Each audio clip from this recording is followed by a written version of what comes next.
So thanks for the nice introduction, and thank you so much for having me here. In this talk, I will introduce efficient LLM inference with SGLang. So here is the outline of this talk. First, I will introduce a high-level overview of SGLang. It's a high-performance inference engine. And then I will work through some of the major techniques we developed in this project. For all of this project, SGLang provides the first high-performance open-source implementation for a serving engine. And some of them are become quite standard and being adopted by a lot of other engines, while some of them are still unique features of SGLang. And later, we will show some preliminary results we get when we run SGLang on MI300 to serve our xAI Grok 1 model. That's a big model. And then last, I will talk about some open source community and our roadmap. So what is SGLang? Because a fairly new project, so a lot of people may not be super familiar with it. It's a fast inference engine for large language models and vision language models. It comes with some unique features and unique designs. We put performance on as a first priority, so a lot of them can accelerate either general workloads or some domain-specific workloads. And at xAI, we have been using it for production serving and internal research usage. So now if you go to x.com and chat with Grok, you are interacting with a SGLang server. And internally, we have been using that for like synthetic data generation and the reinforcement learning. So SGLang is also like an open source project. And our goal here is to develop something that's minimal, lightweight, and easy to modify, while still deliver top-tier performance. So over the last year, we have pushed 3 major releases. Each of them comes with some unique, exciting performance improvements. So earlier this year, we pushed version v0.1. We provide the first open source automatic KV cache reuse strategy with what we call the RadixAttention. So it shows up to 5x higher throughput across a wide range of workloads. And we also introduced faster grammar-based decoding, so it can decode JSON output from a large language model up to 3x faster. And later this summer, we worked on a bunch of CPU runtime optimization to reduce the CPU overhead. So we show that our Python-based runtime can actually match some highly optimized C++ runtime, and can also greatly outperform other popular Python-based runtime. And last month, we further optimized the Triton attention backend. So it allows for better hardware compatibility, so it can just run out of the box on AMD chips. And also, it allows us to customize for a lot of attention variants like MLA, so it delivers up to 7x speed up. And also, we are working closely with a lot of the ecosystem, especially the PyTorch team. So we collaborate with them to integrate a lot of native PyTorch optimizations like torch.compile and torchao. So we show it can deliver up to 1.5x lower latency with torch.compile. So here is a high-level overview of the SGLang architecture. It's quite a standard architecture. On the front-end side, we have several kinds of APIs, like native generation API and OpenAI compatible API. And also, we actually have a domain-specific language which allows you to program your prompting workflow much easier. Yeah, you can learn more on our GitHub, but this is not the focus of today's talk. In today's talk, we'll focus on the backend server side. So on the server side, we have multiple processes to parallelize the tokenization, detokenization, and model execution. So on the model worker side, we manage the KV cache pool also with page attention. And then slightly different from other engines, we favor the design with a small page size. So our page size is exactly 1 token. This provides several benefits, like there is no padding at all, and we can do a lot of fine-grained scheduling and fine-grained token level sparse attention. And underlying the memory pool, we have a very advanced memory management system we call RadixAttention. So it basically manages the KV cache within a prefix tree and allow efficient KV cache reuse. And also for the attention backend, we also provide two backends. One is with customized manual kernel, and another one is with Triton. So so the whole code base is lightweight, customizable in simple Python and PyTorch. Okay, then I will go through some of the major techniques. Get some water. Sorry.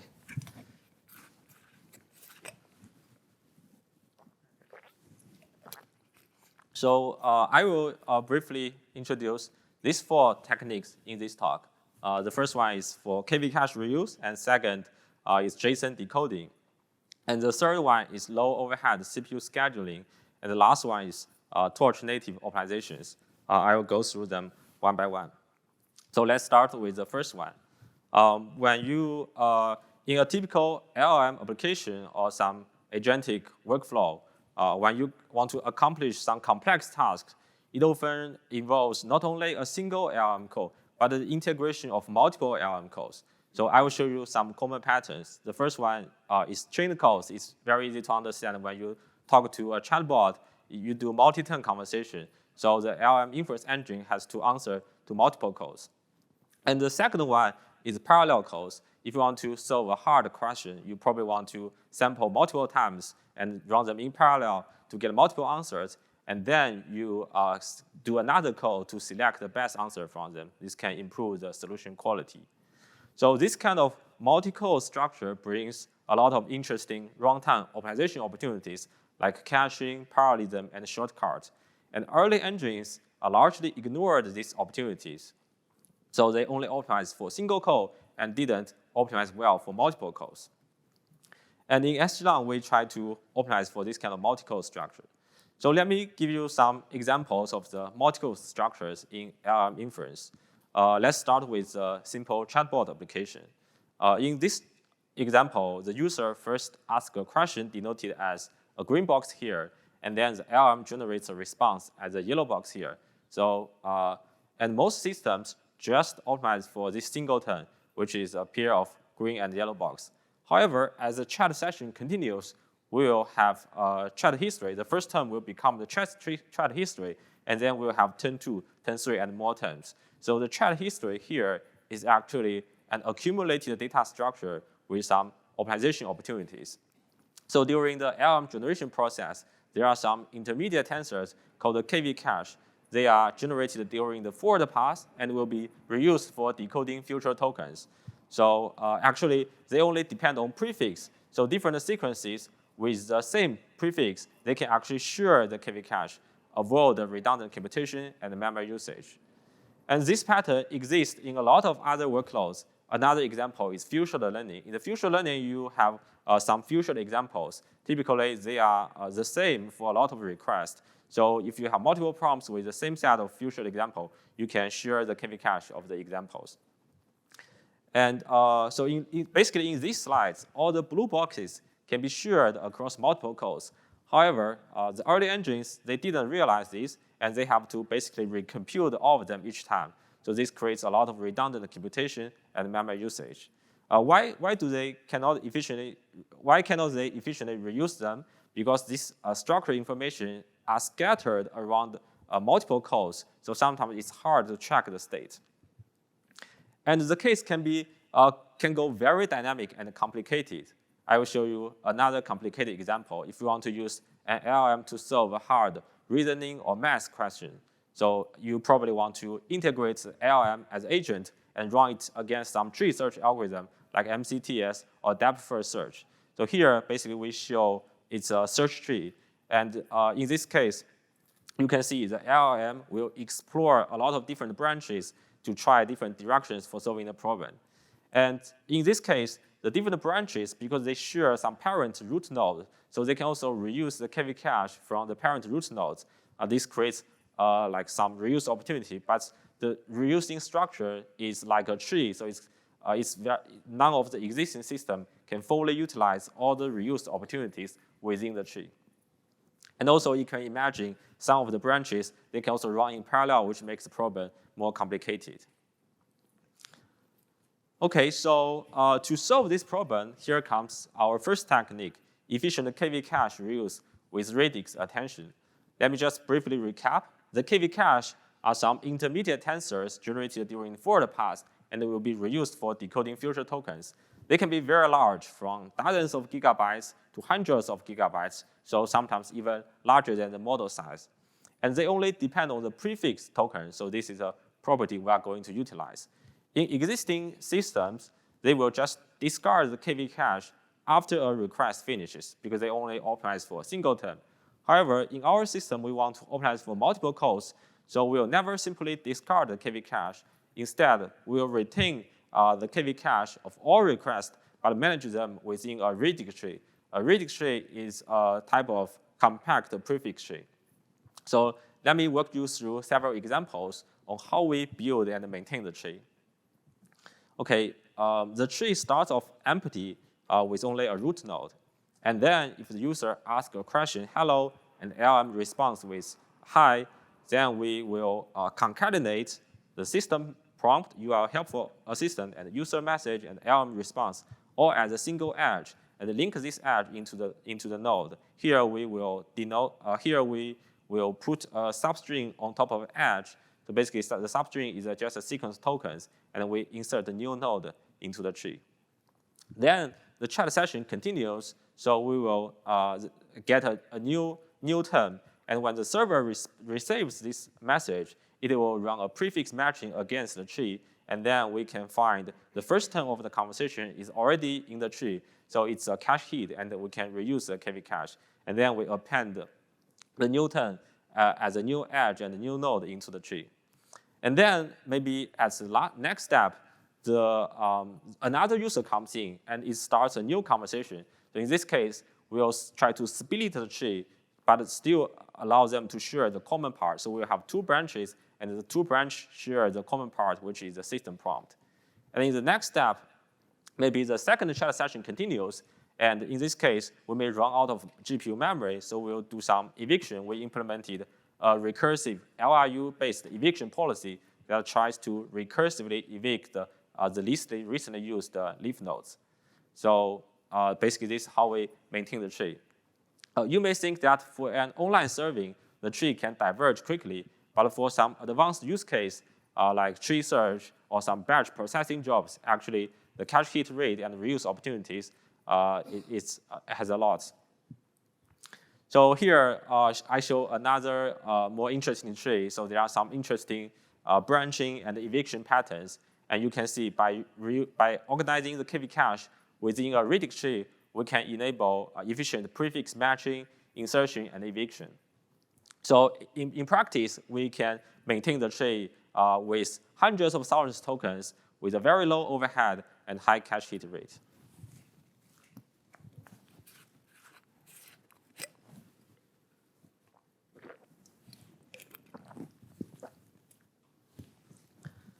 Okay, and then to fully utilize the RadixAttention, we also implemented a cache-aware scheduling policy. So the basic idea is we can utilize both the runtime matrix and the user annotations to reorder the request so we can increase the cache hit rate. So for a single user case, when there are so many requests in the queue, we will try to automatically reorder them in the queue to increase the cache hit rate based on the matched prefix length. And in the distributed case, we can implement a router that tracks the state of the cache of different workers and then routes the request to the worker with a matching cache. So here I will show some performance numbers. This is the collected early this year. So when the RadixAttention first came out, so we compare it against some other popular engines, and we show that by enabling KV cache reuse, we can achieve up to 5x higher throughput for a lot of use cases like benchmark, agent, chat conversation, RAG, and even image workloads. Because the RadixAttention works on fine-grained token level, so it can work for both image tokens and text tokens. Okay, so that finished the first technique. And then I will talk about the second technique, efficient constraint decoding. So here is a live demo. So basically, the idea, the workload is to ask the LLM to generate some descriptions of characters. However, the LLM must output in the JSON, valid JSON format. So here on the left side, we show the decoding speed of SGLang, and on the right-hand side, we show the decoding speed with outlines plus VLM. So in SGLang, we did some specific optimization just for this workload, and on the right side, basically we just simply combine two library out of box. So you can see with some combined optimization, we can actually get much higher decoding speed. So basically, what is the secret sauce behind the speed up? So before that, I'll introduce how the constrained decoding works. So basically, if you want to ask an LLM to always generate some valid JSON object, you have to first input a JSON schema, and then that JSON schema will be converted into regular expression. And then that regular expression will be converted into finite state machine. And then during the decoding, you will run decoding with LLM, but also advanced state in the finite state machine. So every step, you can check what are the next valid tokens, and you just mask out all the invalid tokens, makes their probability at 0. So this is actually some technique proposed from outlines, and we actually build on top of outlines. So, so basically, this is how the constraint decoding works. But in the constraint decoding case, if you look at the finite state machine, you will find there is a lot of redundancy in the machine because, for example, if you want to decode a JSON and there are several fields, like in this example, the orange part, there is name, age, and house. And you can see there are a lot of cases, the several consecutive tokens, they are deterministic because they is already in the schema. So you actually do not need to decode them one by one. So if you just combine some out-of-box library together, they have to decode it one token by one token, so that's very slow. But with SGLang, we actually analyze the finite state machine and find out all this redundancy and remove them. So for all these consecutive tokens, we will just run a single forward pass to decode multiple tokens at once. This greatly improves the performance. Yeah, this finished the second technique, and then this is the this is the third technique about low overhead CPU scheduling. So although we are talking about GPU all the time, but actually when you run an inference engine, the CPU is also very busy. It has to schedule the data and decide which to run in the next batch and allocate memory. All these are CPU-heavy tasks. And an unoptimized engine can actually spend more than 50% of the time just on CPU processing. So here, this figure is not from me. It's an independent evaluation from University of California, San Diego. They benchmarked some of the early version of VLM and SGLang, and then they break down the CPU overhead and the GPU computation time. So the orange part is CPU time, and the green, the blue part is GPU compute time. And you can see, when running a small model, the CPU overhead can actually dominate a lot. And in SGLang, we specifically optimize to minimize the CPU redundancy and totally fully utilize the GPU. Yeah. So so I think VLM team is definitely aware of this, and later they bring a lot of optimization to further reduce the CPU overhead. You can learn more about their optimizations later on in Woo-Suk's talk. Okay, so this is at that time we try to minimize CPU overhead. So we vectorize a lot of CPU operations and also try to overlap as much CPU operations as possible. So this is what we get. Like this summer, we run a benchmark on Llama 70B model and with 8 GPUs, and we benchmark across a wide range of workloads. So mainly comparing against a Python-based runtime and a C++-based runtime. And we can show SGLang's Python-based runtime can actually matching other C++ runtime and also outperform some other Python-based runtime. So this is quite encouraging. Basically means we can get a performance and develop a velocity at the same time.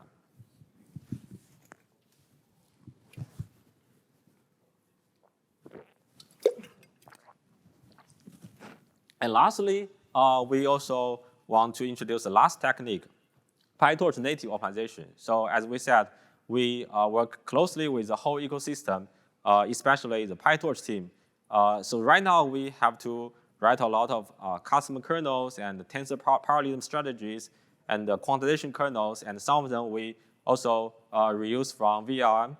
So, and all of these are very hard to maintain.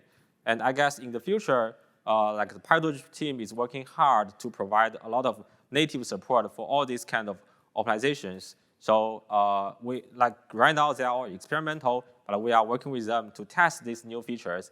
And they already show a lot of encouraging results, like we can get 1.5x faster decoding with just torch.compile without any change of the model code. Just add one line torch.compile, and it runs faster. And underlying it also generates Triton kernels. So like the whole ecosystem works together. Okay, and then I also want to share some preliminary benchmark results on MI300.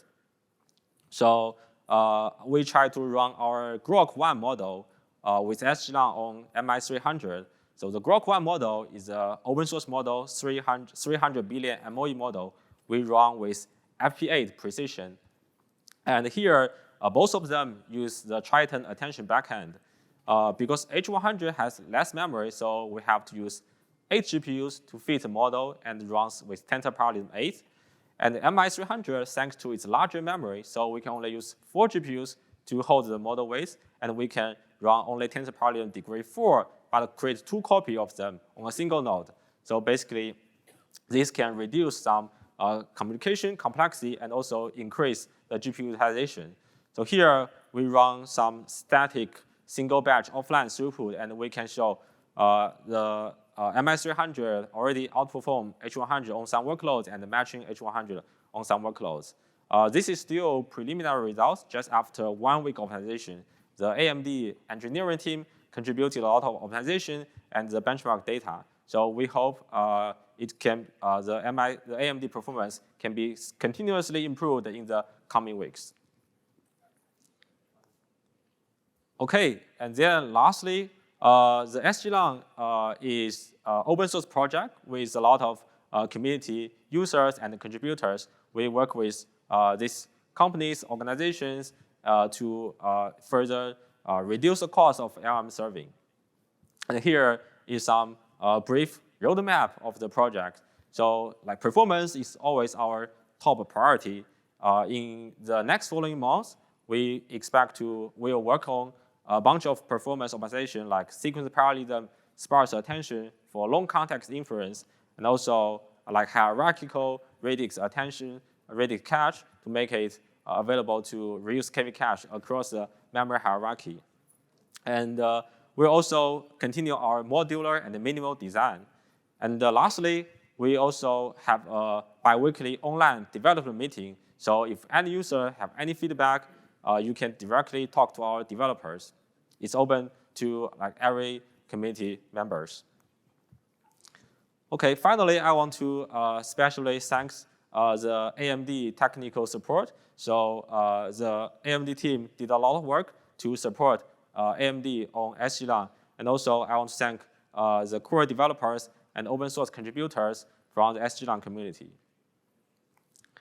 Great, that's probably all my talk. Let me know if you have any questions and answers. And you can go to our GitHub, try the SGLang, and also read our papers. It will also be presented later this year at NeurIPS. And you are welcome to join our Slack channel and bi-weekly open online dev meeting. Thank you.